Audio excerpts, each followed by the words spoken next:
Goeiedag.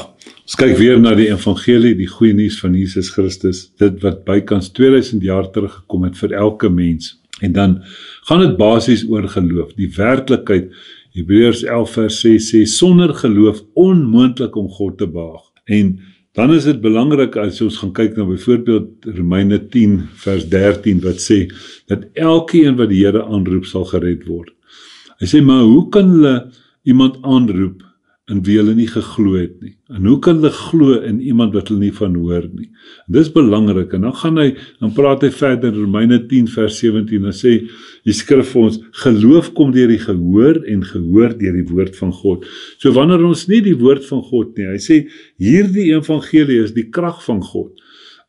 So baie belangrik dat ons hierdie woord gebruik, want dis die krag van God, en daar is soveel mooi skriffies, maar dan is daar ook lelike skriffies, byvoorbeeld 1 Korintiërs 1 vers 18, wat sê, die woorde van die kruis is wel dwaasheid vir hulle wat verlore gaan. Dwaasheid vir hulle wat verlore gaan, maar vir ons wat gered word, is dit die krag van God.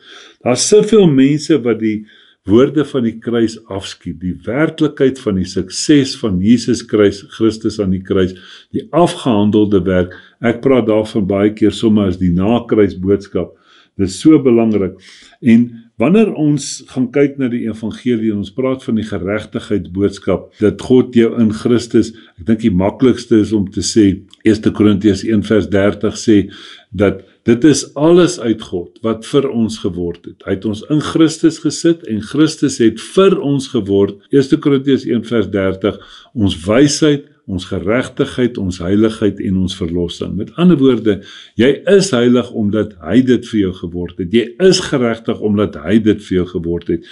Jy is verlos omdat Christus dit vir jou geword het, nie oor iets van jouself nie, want Galasiërs 2 vers 20 sê, dat ek is saam met Christus gekruisig, ek leef nie meer nie.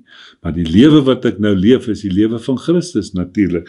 So, mense, baie belangrik, daar is geen plek vir roem om te sê, ek is goed, ek is beter as enige iemand anders nie, want die ou mens het gesterf. Die hele Romeine 6 vers 1 tot 10 gaan oor dit, dat hy gesterf het. Nou kom ons, dan sê ons baie keer, maar dis 'n risiko, as 'n mens vir mense hierdie evangelie gee. Hulle sê, dis 'n hoë risiko, om vir mense te sê, dat wanneer jy Jesus Christus aanvaar het, jy nie meer jou sondes hoef te bely nie. En dat wanneer jy Jesus Christus aanvaar het as jou lewe, jy nie meer 'n sondaar is nie. Dan dink 'n mens, dit kan nie, en die mense sê, pas op vir hierdie evangelie. Maar dink nie daaraan, God het dit vir Adam gegee, en God het geweet wat Adam daarmee gaan doen. So, mense, dit is nie 'n hoë risiko, om die werklikheid, die plan wat God uitgedink het, om daar die plan vir die mense te gee nie. Maar daar is wel 'n ander ding aan, dat ons dit so bietjie moeiliker maak vir die mens, deur weer 'n bydra van die mens by te sit, en dit is die plek waar 2 Korintiërs 4 vers 4 inkom. Hy sê vers 3, as hierdie evangelie nog bedek is hy bedek in die wat verlore gaan, 2 Korintiërs 4 vers 3. Hy sê naamlik, in wie die God van hierdie wêreld julle sinne verblind, sodat die heerlikheid van Christus op julle nie sal skyn nie. En dit is die duiwel verblind dit, dat ons maar nog steeds aangaan met die ou boodskap van die Ou Testament, en dit oorgewaai het na die Nuwe Testament. Ons is gered, maar ons moet bid vir redding.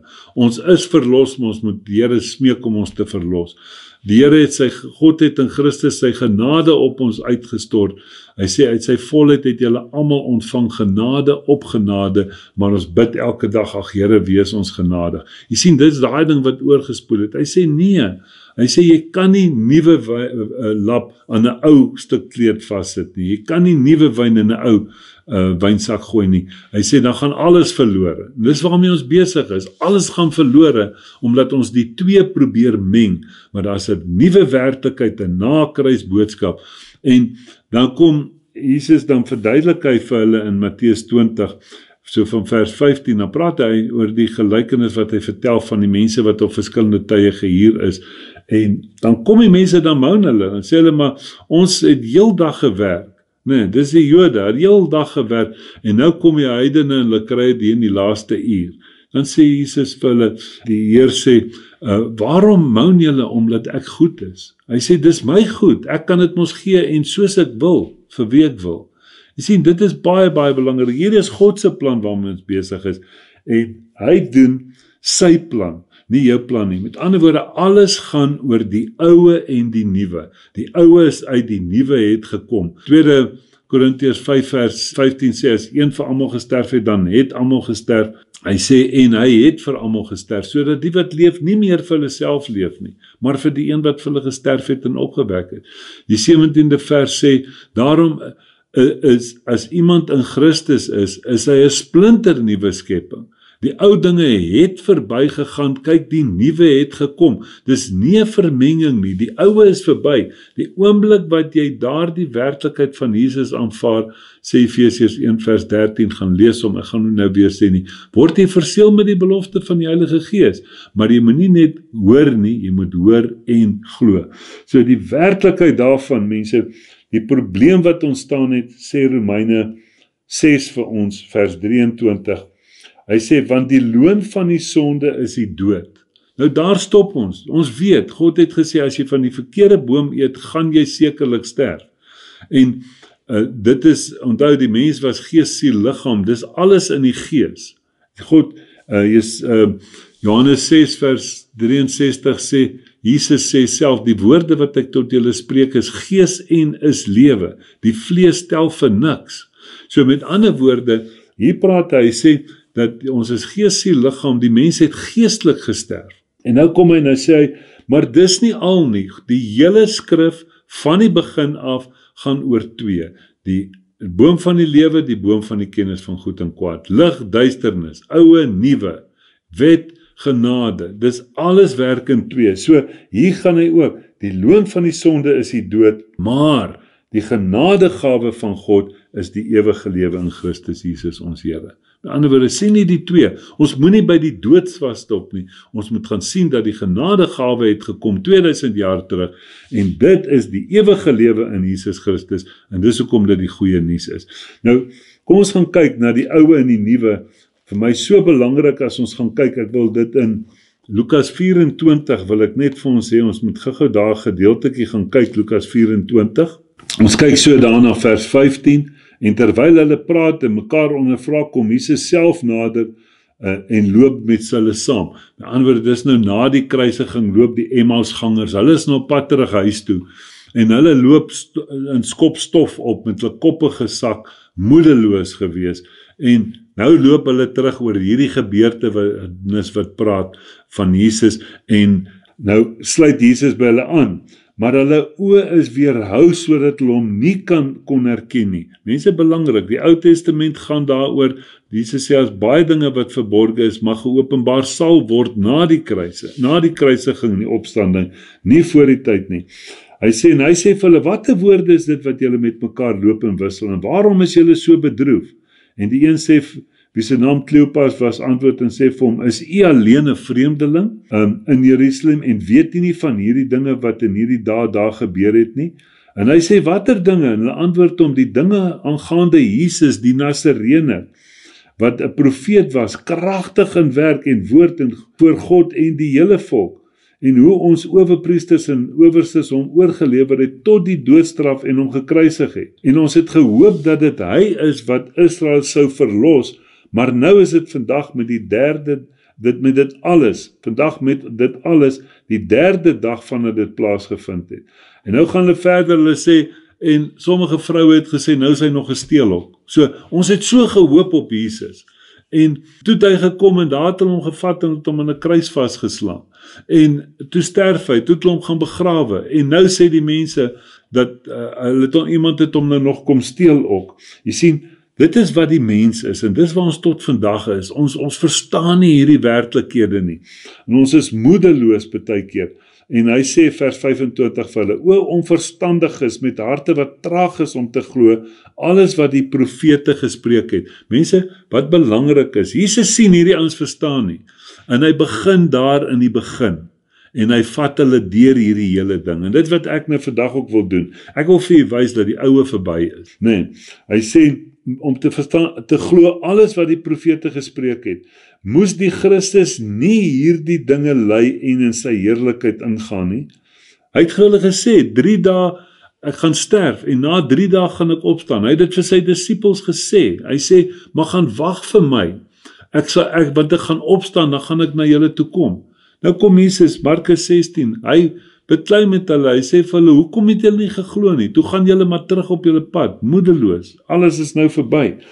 Hy sê, en hy het begin van Moses en al die profete af en vir hulle uitgelê in al die skrifte die dinge wat op hom betrekking het. Alles, hy wys vir hulle, alles wat, dit is die skaduwee, die Ou Testament is die skaduwee na Christus toe.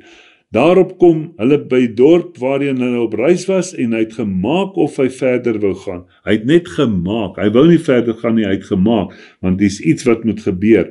En hulle het by hom aangedring en vir hom gesê, bly by ons, want dit is amper aand en die dag het gedaal en hy het ingegaan om by hulle te bly. En toe hy met hulle aan tafel was, sien jy waar trek hulle nou? Trek nou al by aandete. Nee, nog steeds nie iets gesien nie. Want hoekom nie? Hulle kon dit nie sien nie. Hoekom kon hulle dit nie sien nie? Luister mooi. Hy sê, en aan tafel was, neem hy die brood en dank, en hy breek dit en gee dit aan hulle. En toe hy die brood breek en dit aan hulle gee, hy sê, toe is hulle oë geopen en hulle het hom herken en hy het uit hulle gesig verdwyn. Toe is hulle oë geopen en hulle het hom herken. Stap saam met hom, hoor hom, alles. Nee, herken hom nie. En dan sien 'n mens dat in die Ou Testament kon die mense nie. So as jy 'n bediening van die Ou Testament wil hê, dan moet jy weet of voor die kruis, dan moet jy besef jy sal nie hoor nie in wie 2 Korintiërs 4 vers 4 en wie die God van hierdie wêreld julle sinne verblind om die werklikheid van Jesus Christus nie raak te sien nie. So nou baie belangrik en hulle sê vir mekaar, was ons hart nie brandend in ons toe ons met hom op pad gepraat het, toe hy met ons op pad gepraat het en vir ons die skrifte uitgelê het nie. Hulle harte was brandend, maar hulle kon nie, want die werklikheid was Jesus moes hulle oë vir hulle geopen het. En dit is belangrik en dit het plaasgevind met die opstanding van Jesus Christus. Kom ons gaan kyk net bietjie verder. Nou verskyn hy aan die ander apostels ook. Hy kom en hy gee vir hulle 'n stuk gebraaide vis en 'n stuk heuningkoek en hy het dit geneem en voor hulle oë geëet en hy sê vir hulle, dit is die woorde wat ek met julle gespreek het toe ek nog by julle was. Hy het dit vir hulle gesê, dat alles wat oor my geskrywe is in die wet en van Moses en die profete en die psalms vervul moes word. Die hele Ou Testament, Jesus het vir hulle gesê, moet vervul word. Hy sê, en toe open hy hulle verstand om die skrifte te verstaan. Toe open hy hulle verstand. As Christus nie jou verstand open nie, sal jy dit nie verstaan nie, want dit lê nie daar nie. Kyk mooi wat sê Romeine 3. Een van die bekendste skriffies wat verskriklik baie aangehaal word in die tradisionele opset. Almal het gesondig en het ontbreek hulle aan die heerlikheid van God. Maar hoor nou mooi, hy praat daarvan vers 18 af, dat nou weet ons dat alles wat die wet sê, dit versê wat onder die wet is, sodat elke mond gestop en die hele wêreld voor God doenwaardig kan wees, aangesien uit die werke van die wet geen vlees voor hom geregverdig sal word nie. Daai Ou Testament wat Jesus vir hulle gewys het, deur hierdie hele Ou Testament kon niemand dit sien. Want niemand se oë was geopen nie, want die kruisiging het nog nie plaasgevind nie. Hy sê aangesien uit die werke van die wet geen vlees voor hom geregverdig sal word nie, want deur die wet is die kennis van sonde. Nou sê hy, maar nou is die geregtigheid van God geopenbaar sonder die wet, terwyl die wet en die profete daarvan getuig, die geregtigheid naamlik van God deur die geloof in Jesus Christus vir almal en oor almal wat glo, daar's geen onderskeid nie. Hy sê, hy praat hiervan, hy sê, terwyl die wet en die profete daarvan getuig. Mense, ons moet verstaan, dit is 'n werklikheid gewees. 2 Korintiërs 3 praat daarvan, dit was 'n heerlikheid, maar daar het 'n groter heerlikheid gekom. Nou gaan vers 23 Romeine 3, want almal het gesondig en het ontbreek hulle aan die heerlikheid van God. Ek het gesê, daar's altyd 2. So dan staan daar 'n komma, moenie stop nie, gaan na die tweede werklikheid toe. Die eerste een was die oue gewees, Die tweede ene is, en hulle word deur sy genade sonder verdienste geregverdig, deur die verlossing wat in Christus Jesus is. Romeine 3 vers 23 en 24. Mense, is so belangrik dat ons hierdie werklikhede sien, dat hulle kon dit nie glo nie. Mense kyk na Dawid, dan sê hulle, maar kyk wat het hy gedoen. Hy kon nie anderste nie, want die sonde was in die bloed gewees. Hy kon nie by 'n groter werklikheid uitkom nie. So, mense, nou gaan ons aan en ons kyk na ons kyk na Galasiërs 3. Ons blaai gaan Galasiërs 3. Nou kom Paulus met dieselfde werklikheid. Hy kom en wat Jesus gedoen het, Jesus het hulle gevat van die begin af en vir hulle gewys alles wat op hom betrekking is. Nou kom Paulus en hy doen dieselfde. Hy bring vir die mense hierdie boodskap. Hy sê, o onverstandige Galasiërs, wie het julle betower om die waarheid nie gehoorsaam te wees nie? Met ander woorde, om nou geloofsgehoorsaam te word aan die waarheid. Efesiërs 1 vers 13, ek het dit net nou genoem.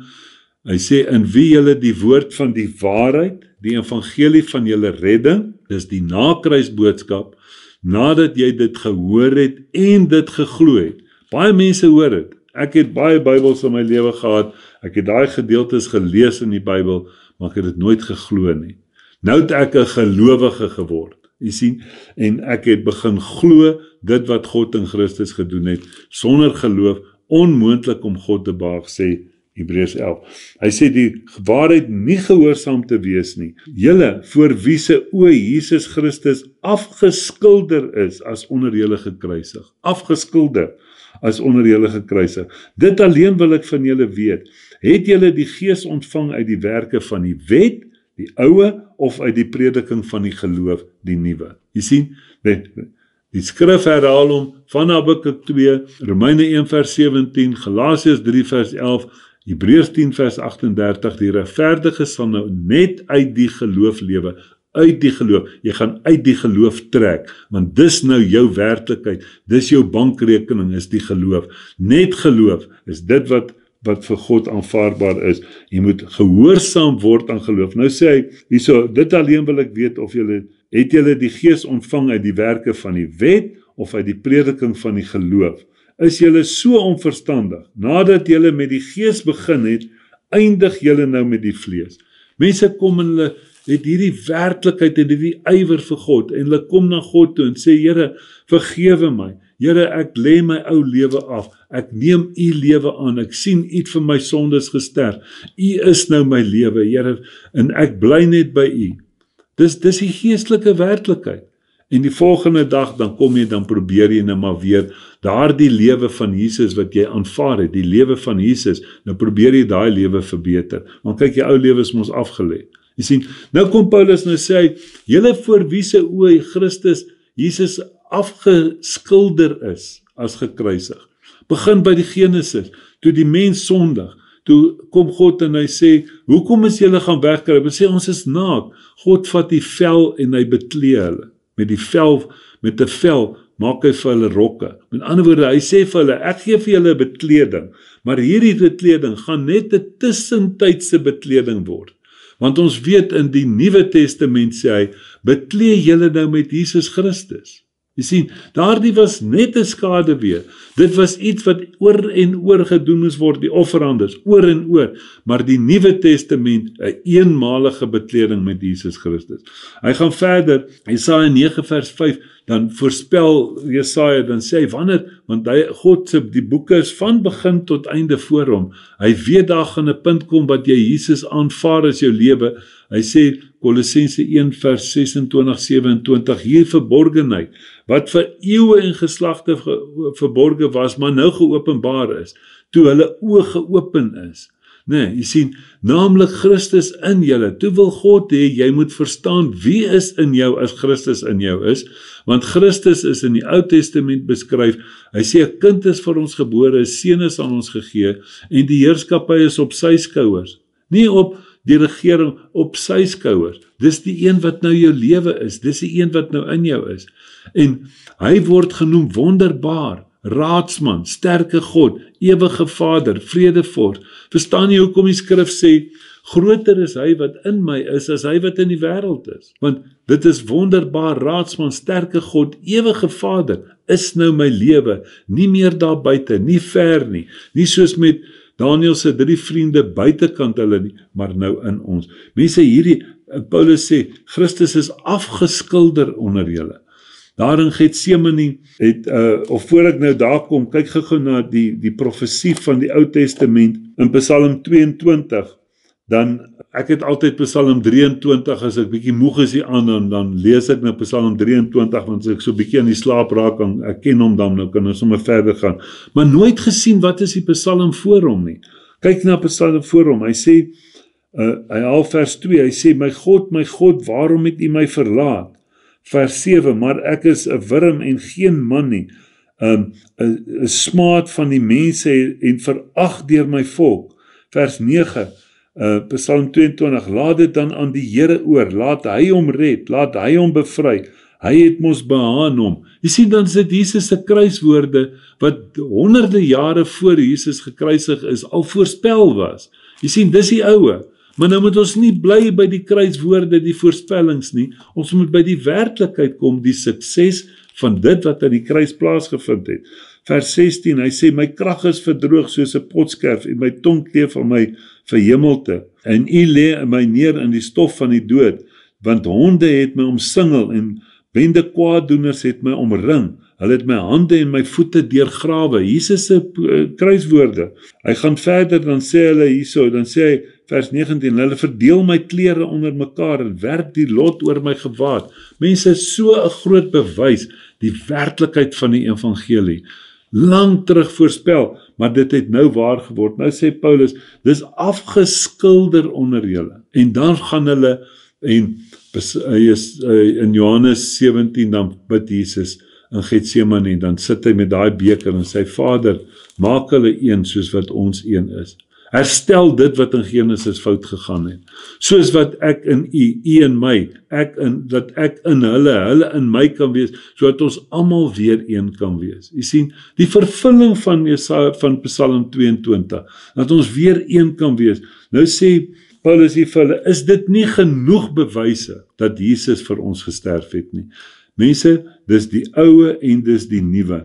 Ek wil afsluit met skrifgie in Hebreërs 9, baie belangrik, ek wil dit ook noem, Jeremia 31 vers 31, gaan lees om daarvan af, dan praat God, Ou Testament, dan sê hy, ek gaan 'n nuwe verbond met julle sluit, nie dieselfde verbond as wat ek gesluit het, toe ek julle uit Egipte land uitgelei het nie, 'n verbond waar ek aan julle sondes en julle oortredinge nooit weer gaan dink nie, dis die nuwe verbond, die nakruis boodskap.